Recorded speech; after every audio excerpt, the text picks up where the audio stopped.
नमस्कार, न्यूटंका में आप सभी का स्वागत है। पहले मैं यह साफ कर दूं कि भारत एक लोकतांत्रिक देश है और कोई भी कहीं भी रह सकता है।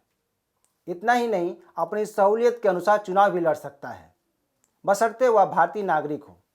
हालांकि आज का यह मुद्दा नहीं है कि कौन कहाँ रहता है और कहाँ से चुनाव लड़ रहा है। आज का मुद्दा यह है कि पंजाब में भारी बहुमत से जीत हासिल कर सत्ता तक पहुंची आम आदमी पार्टी ने गुजरात, हिमाचल और हरियाणा में जीत हासिल करने के लिए तैयारी में जुटी है। बता दें कि आप वही पार्टी है जो दिल्ली में कांग्रेस के साथ गठबंधन कर सरकार बनाई थी और 49 दिन बाद केजरीवाल ने अपने पद से इस्तीफा दे दिया था और पीएम बनने का सपना लेकर लोकसभा का चुनाव लड़ा था। केजरीवाल 2014 में हुए लोकसभा चुनाव में बीजेपी के पीएम उम्मीदवार नरेंद्र मोदी के खिलाफ वाराणसी में उतरे थे, लेकिन उन्हें मुंह की खानी पड़ी थी। बता दें कि आम आदमी का उभार अन्ना आंदोलन से हुआ था।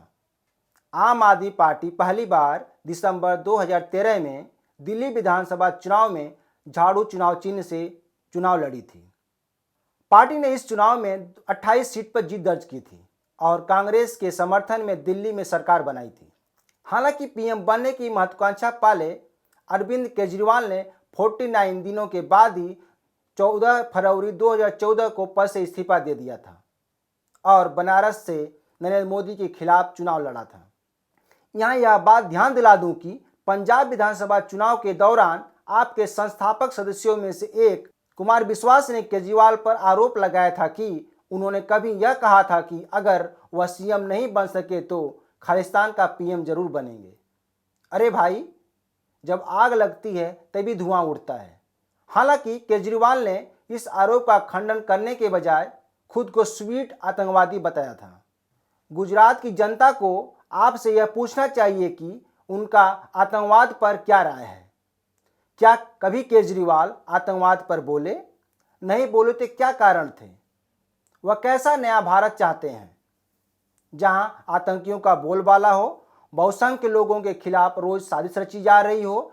क्या केजरीवाल ऐसा नया भारत बनाना चाहते हैं? यही काम पश्चिम बंगाल की मुख्यमंत्री ममता बनर्जी ने भी किया था।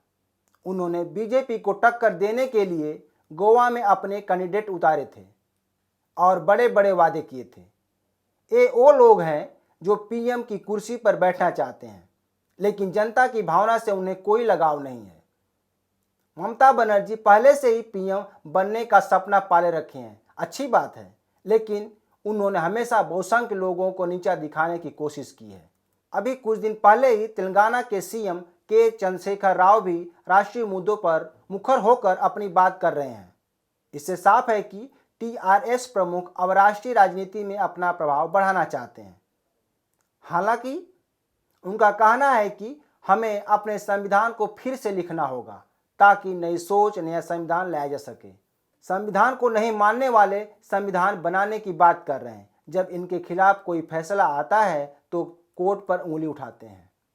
राव यह भूल जाते हैं कि जब वे राज्य से बाहर निकलेंगे तो लोग उनसे कैसे कनेक्ट होंगे। यही बात ममता बनर्जी पर भी लागू होती है। ये सभी नेता सिर्फ अपने स्वार्थ और स्वहित की राजनीति कर रहे हैं। जनता की भावना, उनके धर्म प्रेम, अपनत्व और मास अपील को दरकिनार कर जनता को सिर्फ भड़काने का काम कर रहे हैं। आइए अब जान लेते हैं कि आपकी मंशा क्या है। इससे साफ हो जाता है कि आप देशवासियों के बारे में क्या सोच रखती है। अगर हम देखें तो केजरीवाल ने अब तक आतंकवाद पर कभी नहीं बोले हैं। वे संविधान की बात तो करते हैं लेकिन उसको फॉलो नहीं करते। कुछ दिन पहले ही हरियाणा के 15 पूर्व विधायक आप में शामिल हुए थे। इस दौरान आम आदमी पार्टी के नेता सत्येंद्र जैन ने कहा था कि हम इस साल के अंत में हिमाचल प्रदेश विधानसभा चुनाव लड़ेंगे और हरियाणा में भी सरकार बनाएंगे।